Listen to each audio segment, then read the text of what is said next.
들으라 부한자들아 라고 하는 제목으로 말씀을 나누겠습니다.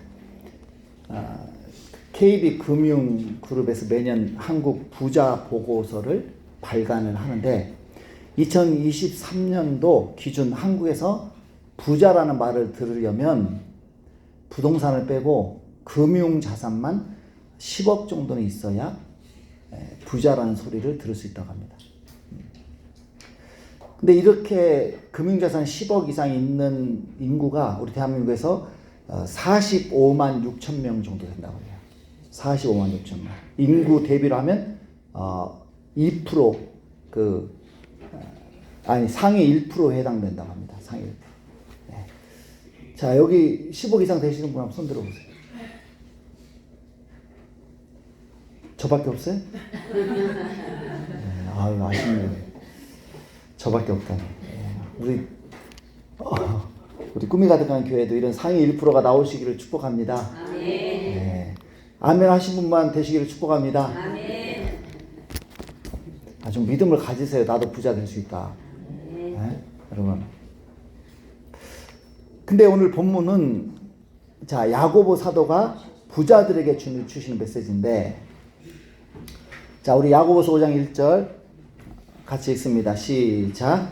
들으라 부한자들아 너희에게 임할 고생으로 말미암아 울고 통곡하라. 들으라 부한자들아. 자, 오늘 본문은 부한자들, 부자들에게 주시는 메시지. 여러분 여기 부자가 한 분도 안 계시니까 나하고는 전혀 상관없는 말씀. 나는 줘라도 되는 말씀일까요? 네, 여러분 저와 여러분이 대한민국에 사는 것 자체만으로도 이미 부자예요. 어떤 분이 그러셨잖아요. 우리 대한민국 국민들은 이 대한민국의 국민의 경제의 수준은 세계 상위 5% 이내에 든다는 거예요. 그래서 다른 나라에서 우리를 볼 때는요, 다 우리는 부자인 거예요. 저와 여러분 부자인 줄 믿습니다. 네, 부자예요. 자, 사람들은 부자에게 열광하잖아요. 부자들은 인기가 많아요. 부자들에게 내 사람이 끓잖아요. 그런데 야고보 사도는 이 부자들을 호되게 꾸짖고 있어요. 들으라 부한자들아 너희에게 이 말 고생으로 말미암아 울고 통곡하라. 자, 이 메시지를 우리가 듣다 보면 성경이 부자들에 대해서 굉장히 부정적이고 적대적인 것처럼 보입니다. 사실 성경을 읽다 보면 성경이 부자들에게는 굉장히 적대적이에요. 그런가 하면 가난한 사람들에게는 굉장히 우호적입니다. 자, 예를 들어서 예수님께서 부자는 천국 가기가 낙타가 바늘귀 구멍 들어가는 것보다 어렵다. 예, 부정적으로 얘기를 하시나요? 그러니까 이 말은 뭐냐? 부자는 천국 못 간다 이 말이잖아요. 얼마나 부정적입니까? 그런데 예수님께서 가난한 자들에게는 뭐라고 했냐면 천국이 너희 것이다. 네. 가난한 자들은 천국 간다는 거예요. 얼마나 우호적입니까? 누가복음 16장에 보면 예수님이 부자와 나사로라고 하는 비유를 말씀하시잖아요. 그 부자는 죽어서 지옥 갔다고 말씀하고 있고 가난한 나사로는 죽어서 천국 갔다고 말씀하고 우리가 이런 말씀을 듣다 보면 부자는 악한 것이구나. 가난은 선한 것이구나. 이런 평가를 우리가 할 수가 있어요. 그러나 성경은 그렇게 얘기하지 않아요. 오히려 성경은 부는 선한 것이고 가난은 악한 것이다.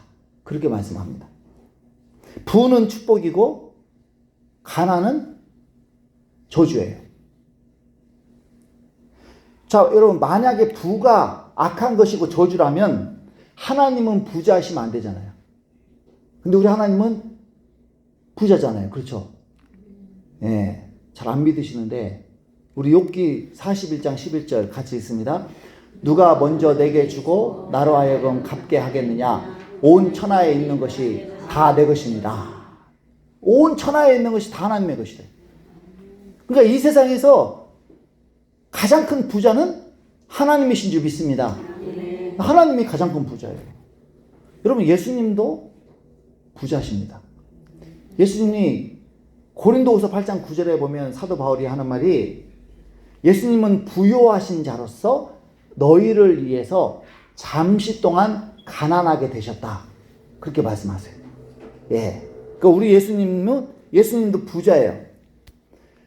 그러니까 하나님도 부자, 예수님도 부자라는 것은 부자가 악한 것이 아니라는 뜻입니다. 부자는 선한 거예요. 예. 자, 아담과 하와를 하나님께 창조하셨을 때 그들을 가난한 사람으로 창조하지 않으셨습니다. 그들을 부자로 창조하셨어요. 그래서 생육하고 번성하여 땅에 충만하라, 땅을 정복하라, 땅을 다스리라.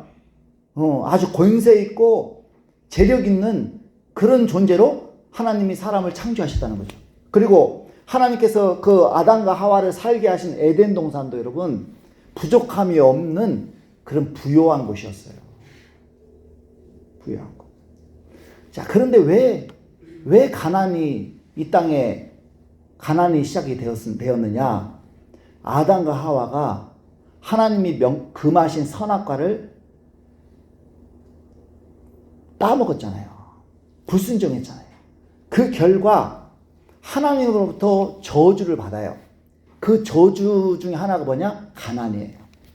그러니까 가난은 원래 창조 때부터 있던 게 아니라 저주의 결과, 타락의 결과로 발생한 게 가난이다. 예. 그러니까 가난은 부의 결핍이에요. 그렇죠?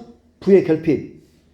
부자이신 하나님과 관계가 깨지고 하나님으로부터 공급된 게 막히니까 결핍이 찾아온 것이죠. 그래서 생명의 결핍으로 죽게 되고, 건강의 결핍으로 병들게 되고, 생명의 지혜의 결핍으로 밀어나게 되고, 재물의 결핍으로 가난하게 되었다.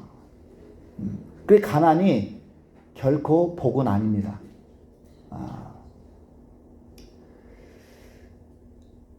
물론 이제 여러분 가난이 복이 되는 경우가 있어요. 예를 들어서 내가 가난하게 됨으로써 하나님을 만나는 건 그건 복이죠. 근데 가난 자체는 복은 아니에요. 자, 여러분 우리가 죽어서 천국 가면 가난하게 살까요? 부자로 살까요? 부자로 살아요. 저 여러분 천국 가면요, 빌 게이츠보다 이재용보다 더 좋은 집에서 여러분 우리는 다 부자로, 영원토록 부자로 사는 거예요. 우리의 집들은 다 다이아몬드 보석으로 꾸며져 있는, 길은 황금길로 되어 있는 그런 너무너무 부유한 천국에서 우리는 살게 될 거라고 하는 거죠. 그리고 장차 완성될 새하늘과 새 땅에서도 가난이나 결핍 따위는 없어요. 가난 자체가 없는 거예요. 새하늘과 새 땅에서는. 그러니까 이것만 봐도 부라고 하는 것이 악한 게 아니라 선하고 아름다운 것이라는 거예요. 예. 자, 그런데 왜 야고보 사도는 이렇게 부자에 대해서 적대적일까? 왜 이렇게 부정적으로 얘기를 할까? 들으라 부한 자들아, 너희에게 임할 고생으로 말미암아 울고 통곡하라. 가난한 사람들에게는 이런 말 안 하거든요. 근데 부자들에게는 이렇게 말을 해요. 자, 이것은 부자이기 때문에 이런 재난을 당할 것이라는 뜻이 아니에요. 또는 모든 부자가 다 이런 재난을 당할 것이다, 그런 뜻이 아니에요. 여기서 말하는 부자는 부자들 중에 불의한 부자, 악한 부자를 말하는 겁니다. 자, 우리가 돈 때문에 죄를 많이 짓잖아요. 다 우리 사건 사고 일어나는 거 보면요, 그 배후에 다 돈이 있어요. 다 돈과 연관이 있어요. 그래서 돈 때문에 짓는 죄가 제일 많아요. 그래서 부자가 되는 그 과정 중에 죄를 많이 짓게 되는 거예요. 그 부자들을 가리켜서 야고보 사도가 지금 너희에게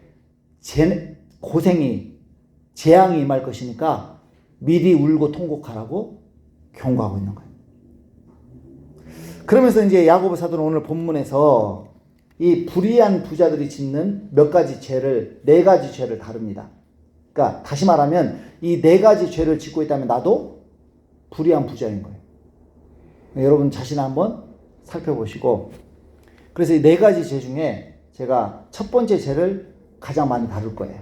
나머지 세 가지는 짧게 다루고 마치도록 하겠습니다. 자, 첫 번째는 축제입니다. 축제. 죄를 쌓아놓은, 죄가 아니라 재물을 쌓아놓는 거. 이게 부자들이 짓는 첫 번째 죄예요. 자, 2절, 3절 같이 있습니다. 너희 재물은 썩었고 너희 옷은 좀 먹었으며 너희 금과 은은 녹이 슬었으니 이 녹이 너희에게 증거가 되며 불같이 너희 살을 먹으리라. 너희가 말세에 재물을 쌓았도다. 너희가 말세에 재물을 쌓았다. 이 축제의 죄. 축제의 죄. 자, 여러분, 아니 재물을 쌓는 거, 재물을 저축하는 게 죄라면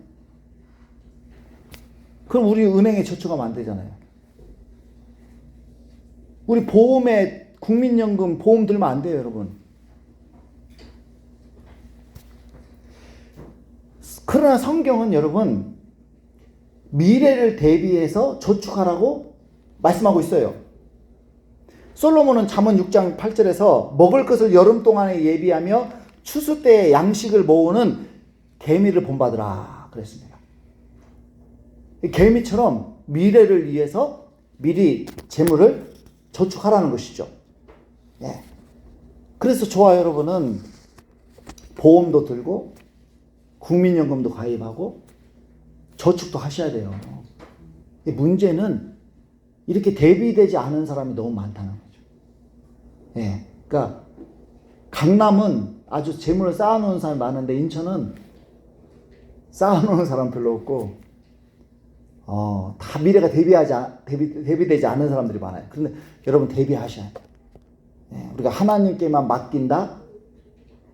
그리고 나는 안 한다. 이거는 믿음이 아니죠. 우리가 하나님께 기도하고 또 우리가 해야 될 일도 해야 됩니다. 그런데 성경에서 재물을 저축해야 될 또 하나의 중요한 목적을 소개를 해요. 첫 번째는 미래를 대비하는 거라고 했죠. 두 번째는 뭘까? 신명기 14장 28절, 29절 있습니다. 매 3년 끝에 그의 소산의 10분의 1을 다 내어 내 성읍에 저축하여 너희 중에 분깃이나 기업이 없는 레위인과 내 성중에 거류하는 객과 및 고아와 가부들이 와서 먹고 배부르게 하라. 그리하면 내 하나님 여호와께서 내 손으로 하는 범사에 내게 복을 주시리라. 우리가 그러니까 하나님께서 이스라엘 백성들에게 농사를 지으면 3년에 한 번씩 그 농사 지은 곡물의 10분의 1을 다 성읍에 창고에 다 저축을 해라. 근데 그 저축하는 이유가 뭐냐? 너희 중에 있는 이 레위인들 그리고 나그네들 고아와 가부들 이방인들 이런 가난한 사람들이 그 먹을 수 있는 식량을 준비를 하는 거예요. 자, 하나님은 우리가 저축하기를 원하셔요. 그 첫 번째 목적이 뭐냐? 미래를 대비해야 되니까. 미래에 무슨 일이 일어날지 모르기 때문에 우리는 미래를 대비하기 위해서 저축을 해야 된다. 두 번째는 우리 주변에 가난한 사람들이 있다 이 말이에요.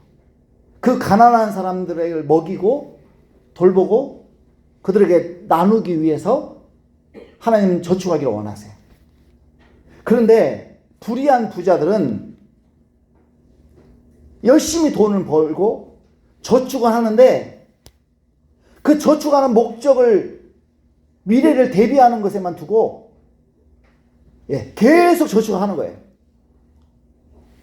그래서 언제까지 저축하냐? 썩을 때까지 계속 쌓아놓는 거죠. 곡식이 썩을 때까지 쌓아두고 의복이 좀 먹도록 쌓아두고 금과 은이 변색이 되도록 오랫동안 쌓아두는 거예요. 그러니까 쌓아뒀으면 사용을 해야 되는데 사용을 안 하고 계속 쌓아두기만 하는 거죠. 그러니까 썩고 좀이 생기고 변색되는 거예요. 자, 하나님이 보실 때 불의한 부자들에게 가장 큰 죄가 뭐냐? 쌓아놓은 재물을 나누지 않고 계속 쌓아서 썩히는 거. 이게 불의한 부자들이 짓는 무서운 죄다. 아니, 내 재물, 내가 노력해서, 내가 수고해서 벌어들인 내 재물, 내가 쌓아놓든, 내가 나누든, 그게 무슨 죄입니까? 그러잖아요, 여러분. 아니, 구두쇠라는 그런 비난은 들을지언정, 죄는 아니잖아요. 그래요, 안 그래요? 아, 내가 무슨, 훔친 것도 아니고, 도둑질한 것도 아니고, 내가 열심히 노력해서 내가 저축을 해놨는데, 응? 그걸 내가 쓰든, 나누든, 그건 내가 내 마음대로 할 수 있는 거 아니에요? 자, 이것이 죄가 되는 이유는 이 세상 모든 재물이 하나님의 것이기 때문이에요. 자, 시편 50편 12절 읽습니다. 내가 가령 줄여도 내게 이르지 아니할 것은 세계와 거기에 충만한 것이 내 것이미로다. 여러분 은행에 저축해 놓은 돈, 그 하나님의 것인 줄 믿습니다. 여러분 냉장고에 쌓아놓은 음식, 그 하나님의 것이에요. 여러분이 사놓은 부동산, 그 하나님의 것이에요. 저와 여러분의 몸, 하나님의 것이고, 저와 여러분이 낳은 자식들, 하나님의 것이에요. 자, 세계와 거기에 충만한 것이 내 것이다. 하나님 말씀하시잖아요. 그러니까 여기에 해당되지 않은 게 없어요. 다 이 세상에 존재하는 것은 다 하나님의 것이다. 여러분, 태어날 때 뭐라도 하나 가지고 태어나신 분 계신가요? 이 세상에 없는데 내가 태어나면서 이 세상에다 뭘 하나 보태준 게 있냐 이 말이에요. 저와 여러분은 빈손으로 태어났어요. 그 말은 우리가 이 세상에 어떤 재물에 보태준 게 하나도 없다 이 말이에요. 내 것이 없다 이 말이에요. 우리는 또 태어날 때 죽을 때 빈손으로 가잖아요. 그 말은 그동안 내가 쌓아놓은 것들, 내 것이라고 해놓은 것들이 실제로는 내 것이 아니었다 이 말이죠. 그러니까 가지고 못 가는 거예요. 하나님은 빈손으로 태어난 내가 살아갈 수 있도록 잠시 재물을 내게 맡기신 것이죠. 그리고 내가 죽을 때는 이제 그 재물이 필요 없으니까 하나님이 다시 걷어가시는 거예요. 내 것은 없는 거예요. 자, 욥기 1장 21절 있습니다. 이르되 내가 모태에서 알몸으로 나왔은즉 또한 알몸이 그리로 돌아가올지라 주신 이도 여호와시요 거두신 이도 여호와시오니 여호와의 이름이 찬송을 받으실지니이다 하고, 주신 이도 여호와시오. 그러니까 지금 여러분이 가지고 있는 모든 것은 하나님이 내게 주신 거예요. 네. 그렇지만 여전히 내 것이 아니라 내게 주셨으니까 내 거네요? 아니에요. 잠시 맡긴 거죠. 그리고 다시 걷어 가시는 거예요. 이게 욥의 고백입니다.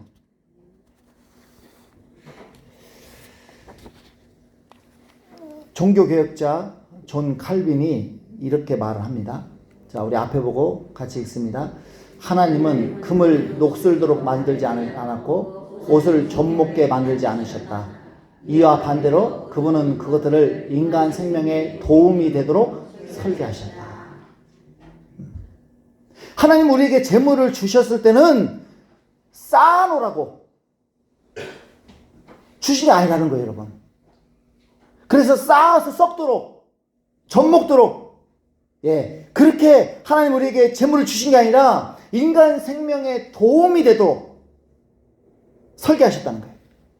그래서 우리는 재물을 쌓아놓지 말고 나와 우리 가족과 우리 이웃의 생명을 위해서 우리가 써야 된다고 하는 것입니다. 자, 이것이 바로 하나님이 내게 재물을 주신 설계와 계획이다.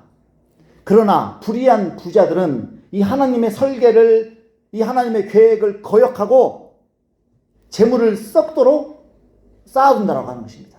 그 결과 그 재물이 필요한 많은 가난한 사람들이 병들고 굶주리고 죽고 있다는 거예요. 자, 여러분, 이 세상에 왜 가난한 사람이 많을까요? 어떤 분들은 게을러서 가난하게 된 거다. 물론 그럴 수도 있지만 여러분, 이 자본주의 시스템이 가난을 만들어내요. 가난한 사람들을 만들어냅니다. 우리는 왜 하나님 저 가난한 사람들 저렇게 가난하게 살도록 왜 하나님 돌보시지 않습니까? 왜 내버려 두십니까? 하면서 하나님께 우리가 원망하고 하나님께 원인을 돌리지 않습니까? 그런데 지구에는 70억이 넘는 인류가 풍성하게 먹고 살 수 있을 만큼 식량이 충분하대요. 부족해서 가난한 게 아니에요. 그런데 굶어 죽는 사람들이 생기는 이유가 뭐냐? 부의 편중 때문이다.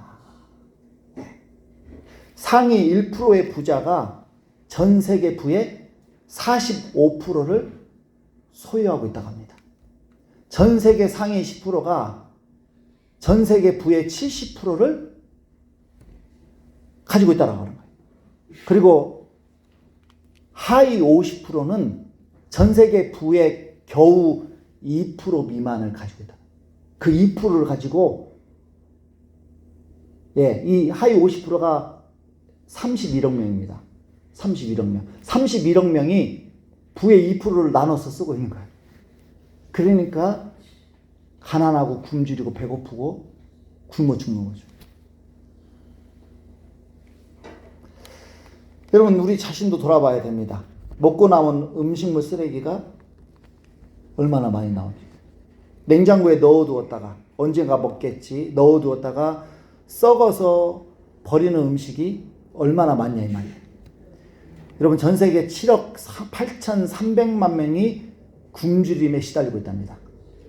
그런데 버려지는 음식물이 매일 10억 개가 넘는데요. 매일 10억 개가. 1년 동안 버려지는 음식물 쓰레기를 돈으로 환산하면 무려 1,300조라고 합니다. 1,300조. 그러니까 이 음식물만 나눠도 70억이 다 배부를 수가 있는 거예요.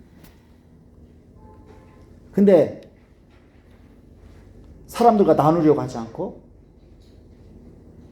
쌓아두었다가 내가 다 먹어야지, 내가 다 써야지, 내가 다 입어야지, 그런 인간들의 탐욕이 비참한 결과를 가져오고 있다.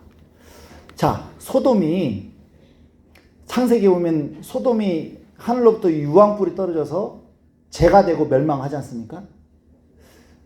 이 소돔의 죄가 뭐냐? 우리는 이 동성애와 같은 성적 타락 때문에 하나님이 소돔에 심판을 내리셨다라고 생각을 합니다. 맞아요. 그렇지만 소돔이 심판받은 또 다른 죄가 있어요. 자, 에스겔 16장 49절 있습니다. 내 아우 소돔의 죄악은 이러하니 그와 그의 딸들에게 교만함과 음식물의 풍족함과 태평함이 있음이며 또 그가 가난하고 궁핍한 자를 도와주지 아니하며. 소돔은 굉장히 부유한 도시였어요. 잘 사는, 먹을 것이 풍성한 그런 도시였는데 그럼에도 불구하고 그들이 가난하고 궁핍한 자들을 도와주지 않았다는 거예요. 나눠주지 않았다는 거예요. 이 죄 때문에 소돔이 하나님의 심판을 받았다. 여러분, 하나님은 재물을 쌓아놓기만 하고 어려운 이웃들과 나누지 않는 죄에 대해서 무섭게 심판을 하신다는 거예요. 우리 하나님의 마음은 나누는 마음입니다. 이 세상 모든 것이 하나님의 것이지만 하나님은 쌓아두거나 썩히지 않아요. 하나님은 끊임없이 우리에게 매일 신선한 햇빛, 공기, 물, 곡식들을 나눠주시잖아요. 이 하나님의 은혜가 없다면 저와 여러분은 굶어 죽어요. 심지어 하나님은 자기 하나뿐인 아들까지도 나눠주셔요. 자, 로마서 8장 32절 있습니다. 자기 아들을 아끼지 아니하시고 우리 모든 사람을 위하여 내주시니가 어찌 그 아들과 함께 모든 것을 우리에게 주시지 아니하겠느냐. 하나님은 우리에게 모든 것을 주시는 너무너무 넉넉한 나눔의 하나님이시다. 그래서 하나님은 저와 여러분도 하나님의 마음을 본받아서 나눠주는 부자가 되기를 원하신다. 자, 디모데전서 6장 17절에서 19절까지 읽습니다. 내가 이 세대에서 부한 자들을 명하여 마음을 높이지 말고 정함이 없는 재물에 소망을 두지 말고 오직 우리에게 모든 것을 후히 주사 누리게 하시는 하나님께 두며 선을 행하고 선한 사업을 많이 하고 나누어 주기를 좋아하며 너그러운 자가 되게 하라. 이것이 장래에 자기를 위하여 좋은 터를 쌓아 참된 생명을 취하는 것입니다. 나눠주는 삶을 살면 영생을 얻는다는 거예요. 이게 나눠줘야 영생을 얻는다? 그걸 말하는 게 아니에요. 영생을 얻는 사람들은 베푸는 삶을 살게 되어 있다 이 말이죠. 자, 또 다른 종교개혁자 마틴 루터가 이런 말을 했습니다. 같이 읽습니다. 사람은 세 가지 면에서 진정한 회심을 해야 합니다. 첫째는 머리의 회심이요, 둘째는 가슴의 회심이요, 셋째는 지갑의 회심입니다.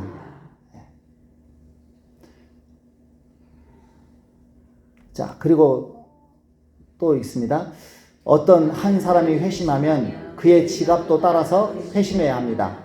그 사람이 물질을 어떻게 모으고 또 어떻게 사용하는가가 사실은 앞에 두 가지 회심의 척도가 됩니다.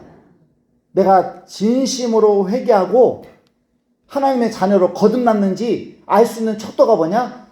내 지갑이 회심했는지 보면 안다는 거예요. 내가 돈을 쓰는 것이 예수 믿기 전과 예수 믿은 후가 달라졌는가를 보면 그 사람이 정말 거듭났는지 거듭나지 않은지를 알 수가 있다라고 마틴 루터가 얘기를 하고 있습니다.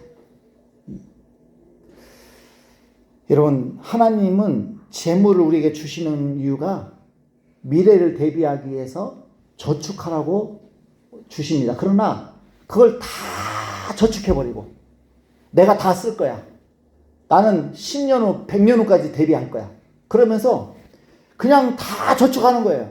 그리고는 막 썩히는 거죠. 여러분, 하나님 그 재물 걷어가십니다. 진짜 걷어가셔요. 그래서 우리가 일정 부분은 미래를 대비하기 위해서 쌓아야 되는 재물도 있지만 나머지는 우리가 나누고 베풀어야 된다. 그러라고 하나님 우리에게 재물을 주셨다. 예. 그럴 때 하나님은 여러분, 우리는 내가 쓰는 것만 내 거라고 생각을 해요. 그럴까요? 아니에요. 우리가 다른 사람에게 나누는 것은 낭비고 소비고 그거는 없어지는 거라고 생각을 하는데 성경 그렇게 얘기하지 않습니다. 자, 마태복음 6장 19절 20절 있습니다. 너희를 위하여 보물을 땅에 쌓아두지 말라. 거기는 점과 동록이 해하며 도둑이 구멍을 뚫고 도둑질하느니라. 오직 너희를 위하여 보물을 하늘에 쌓아두라. 거기는 점이나 동록이 해하지 못하며 도둑이 구멍을 뚫지도 못하고 도둑질도 못하느니라. 21절도 있습니다. 내 보물 있는 그곳에는 내 마음도 있느니라. 우리 예수님은 재물을 땅에 쌓아두지 말래요. 그러니까 미래를 대비하기 위해서 최소한은 쌓되 그 나머지는 쌓지 말라. 그 대신에 하늘에 쌓아두라. 땅에 쌓아두면 강도, 도둑들이 그 재물을 내버려 두지 않아요. 실제로 그 평생 일하고 퇴직하면서 그 퇴직금 받은 거, 어떻게 아는지, 주변에 어떻게 그걸 아는지, 그냥 사기쳐가지고 그 돈 다 뺏어 가잖아요. 보이스피싱 당하고. 예. 이 세상에 재물 쌓아놓는다고 그게 안전한 게 아닙니다. 예. 그래서 우리가 이웃과 나누고 베풀면 없어지는 게 아니라 그만큼 하늘에 보물이 쌓인대요. 저축이 된대요. 그러니까 안 없어지니까 걱정하지 마세요. 이웃과 나누면 안 없어지는 게 아니라 하늘에 쌓이니까 나중에 천국 가잖아요. 다 하나님이 돌려주셔요. 이자 붙여가지고. 자, 불의한 부자들이 짓는 두 번째 죄는 사기입니다. 4절 읽습니다. 보라, 너희 밭에서 추수한 품꾼에게 주지 아니한 삭시 소리 지르며 그 추수한 자의 우는 소리가 만군의 주의 귀에 들렸느니라. 너가 얼마큼 일하면 내가 품삯을 얼마큼 주겠다. 계약을 했어요. 약속을 했어요. 그럼 지켜야죠. 근데 일을 죽으라고 시켜놓고는 나중에 월급을 안 주는 거예요. 사기치는 거죠. 어떤 사업가가 권력을 잡아 부자가 된 정치가를 찾아가서 물었습니다. 부자가 되는 비결이 뭔지 알고 싶어서 이렇게 찾아뵀습니다. 그 소리에 정치가는 딱 한마디만 합니다. 아주 쉽습니다. 오줌 눌 때 한쪽 발을 들면 됩니다. 오줌 눌 때 한쪽 발을 들면 부자가 된대요. 그건 개들이나 하는 짓 아닙니까? 그러자 부자가 된 정치가가 기다렸다는 듯이 말했습니다. 바로 그거요. 사람다운 짓만 해서는 절대 돈을 벌 수 없어. 부자가 되려면 개가 돼야 된다. 웃지 못할 이야기죠. 모든 사람이 그러진 않겠지만 많은 부자들이 불의한 방법으로 재산을 축적해요. 정의롭게 해서는 큰 부자가 되기가 어렵습니다. 그래서 불의한 부자들이 약자들의 임금을 적게 주고 떼먹는다고 하는 것이죠. 여러분, 놀랍게도 지금 체불임금이 없을 것 같은데 제가 조사해 보니까 우리나라 2023년도 체불임금이 1조 5천억 원이에요. 작년 한 해 동안 임금을 안 준 돈이 1조 5천억 원. 지금 21세기에도 이런 일들이 벌어지고 있다고 합니다. 은행들은 예금 이자는 적게 주고 대출 이자는 많이 받아서 막 재산을 축적하지 않습니까? 배달 플랫폼 업체들은 소상공인과 소비자들 사이에 과도한 수수료로 폭리를 취하고 동종업체들은 제품의 가격을 담합을 해가지고 이득을 취하고 전세 사기, 투자 사기 이런 엄청난 불의와 불법을 행해서 돈을 버니까 금방 부자가 되는 거지. 그렇지 않은 부자 되기가 쉽지 않고 오래 걸립니다. 그래서 하나님은 야고보 사도는 이렇게 불의한 부자들이 약자들의 눈에 피눈물 나게 해서 부자가 된 사람들에 대해서 그 약자들이 하나님께 부르짖는 소리, 그 소리를 들으시고 그들 편에 서서 심판을 하신다. 그러면서 야고보 뭐라고 했냐면 하나님은 만군의 주시다 그랬어요. 여러분, 다시 말하면 이 세상에서 가장 강하신 분은 하나님이라는 거예요. 부자들이 자기가 강하니까 갑질을 하고 약자들을 착취하고 억압하고 하지 않습니까? 그러나 그보다 더 대단하고 더 강하신 하나님께서 부자들의 손에서 재물을 빼앗아서 약자들에게 나눠주시겠다는 거죠. 여러분 가운데 혹시 그런 갑질을 당하고 어려움을 당하신 분들이 계시다면 하나님께 부르주세요. 하나님, 제가 월급을 못 받았어요. 제가 착취를 당했습니다. 하나님 돌려주십시오. 기도하시면 하나님이 역사하셔요. 예. 여러분, 다른 사람에게 돈 빌리고 안 갚으신 분들 계십니까? 그분들이 지금 하나님께 기도하고 있어요. 저 인간이 내 돈 빌려놓고 5년 동안 안 갚고 있습니다. 하나님 어떻게 좀 해주세요. 그럼 하나님 그 기도 들으시고 돈 안 갚은 나를 재앙을 내리시는 거예요. 여러분, 빌리신 돈 다 갚으시기를 축원합니다. 목사 지금 아멘이 적은 거 보니까 빚쟁이들이 지금 많으시네요. 이게. 큰일 났네. 예.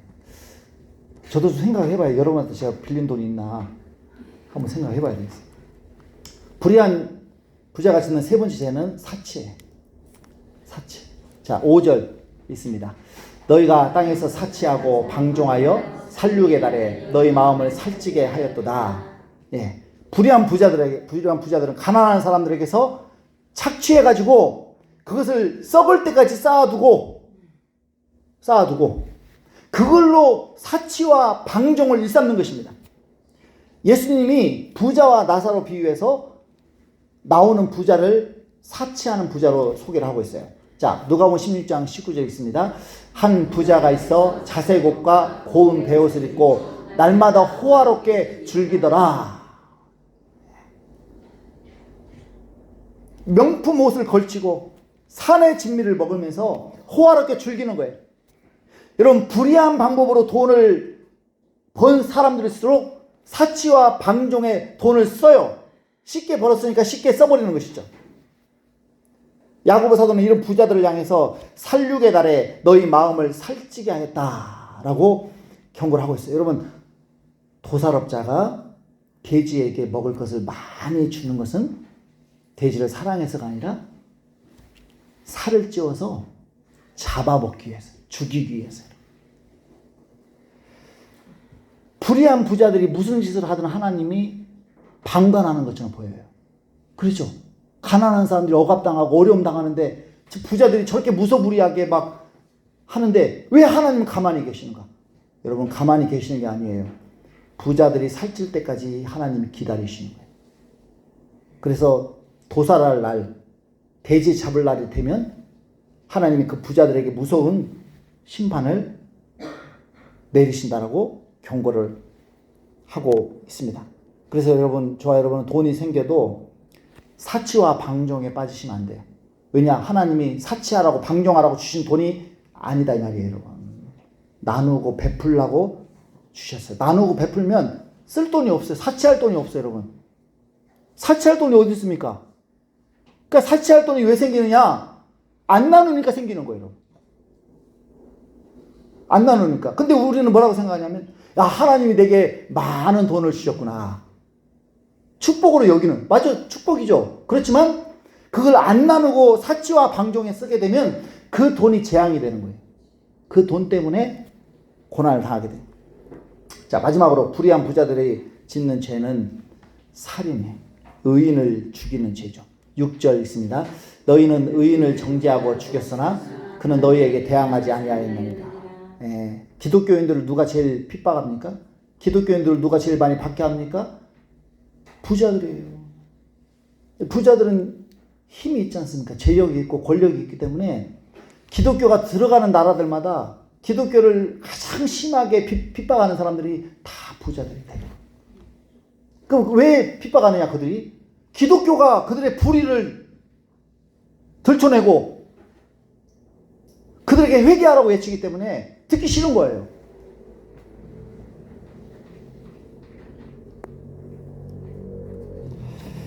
그래서 부자들은 그들을 없애야 내 마음에 양심이 찔림이 없고 편하다. 그래서 기독교인들을 박해하고 의인들을 죽이는 것이죠. 자, 정리하겠습니다. 우리는 다 부자가 되고 싶어요. 여기 부자가 되고 싶지 않은 분 계신가요? 제가 볼 때는 제가 장담하건대 단 한 사람도 부자 되고 싶지 않은 사람 없을 거예요. 저도 부자 되고 싶어요. 저를 위해서 기도하실 때 목사님 부자 되게 해달라고. 네. 그럼 제가 목회 안 하고 또 딴 데로 갈지 모릅니다. 어쨌든 여러분, 가난한 것보다는 부자가 낫잖아요. 나아요. 네. 그런데 자, 그래서 다 부자가 되고 싶은데, 그러나 성경은 부자 되는 것을 조심하라 경고하고 있어요. 왜냐? 부자가 되려고 할 때 많은 위험이 따른다 이 말이에요. 자, 마지막이 아니네. 디모데전서 6장 9절 있습니다. 부하려 하는 자들은 시험과 올무와 여러 가지 어리석고 해로운 욕심에 떨어지나니 곧 사람으로 파멸과 멸망에 빠지게 하는 것이다. 예. 여러분, 돈 자체는 선하지도 않고 악하지도 않아요. 그러나 그 돈이 인간의 부패하고 이기적인 마음과 결합을 하면 매우 위험해져요. 자, 여러분, 마치 칼이 주부의 손에 들리면 이롭지만 강도의 손에 칼이 들리면 얼마나 위험합니까? 마찬가지 욕심이 없는 사람에게 돈이 생기면 굉장히 이롭게 쓸 수가 있어요. 욕심이 많은 사람들의 손에 돈이 들리잖아요. 파멸로 치닫는다. 여러분, 부자가 되는 길은 가시밭길이라고 하십니다. 부자가 되려다가 믿음 다 잃어버리고 건강 잃어버리고 가족도 다 잃어버린다. 부자가 되려다가 사기당하고 있는 돈까지 다 까먹고 모든 것을 다 잃는 사람들도 얼마나 많습니까? 부자가 되려고 하는 사람들은 앞에서 나온 4가지 죄를 지을 가능성이 많다.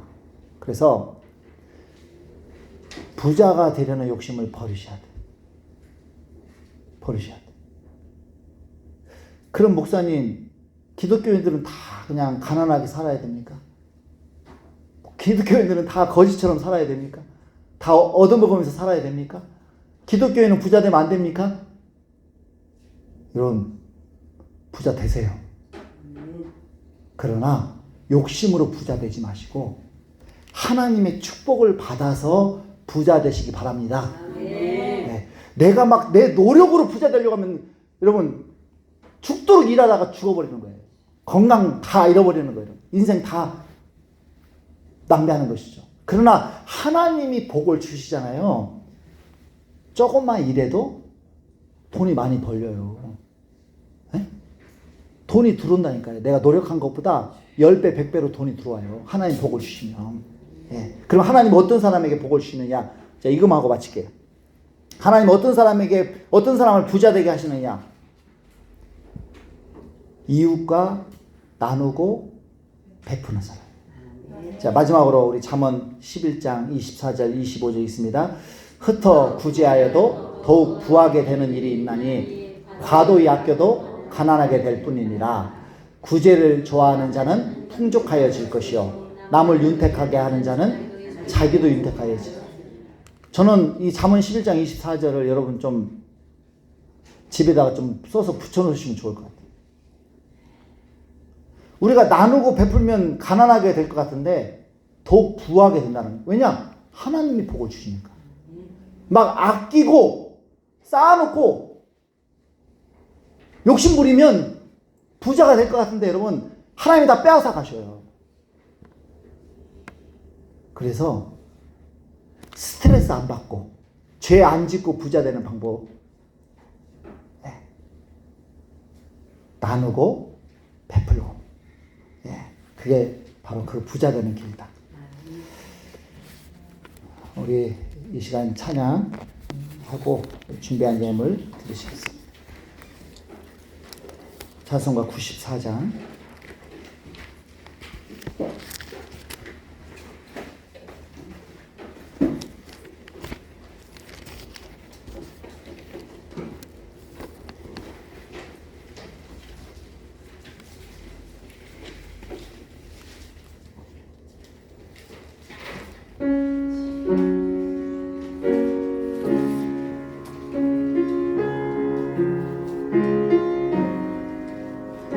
조금 빨리요. 주 예수보다도 귀한 것은 없네. 이 세상 무기와 바꿀 수 없네. 영축은 내 대신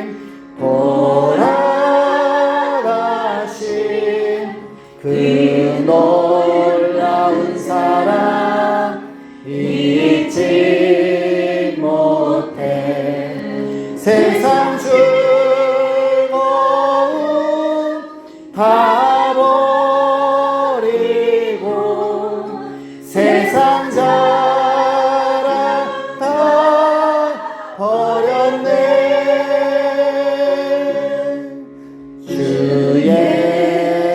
보다도 귀한 것은 없네. 예수 밖에는 없네. 주 예수보다도 귀한 것은 없네. 이 세상 명예와 바꿀 수 없네. 이전에 즐기던 세상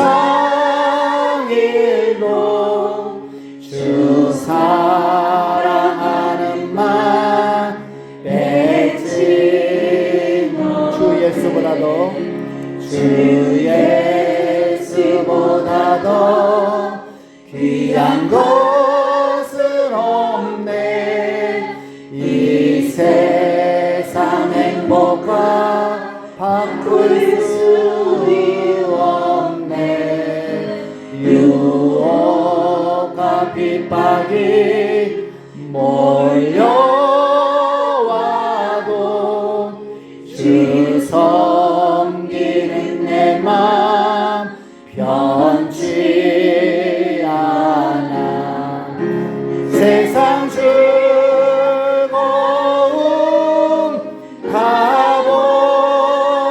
가버리고 세상 자랑 다 버렸네.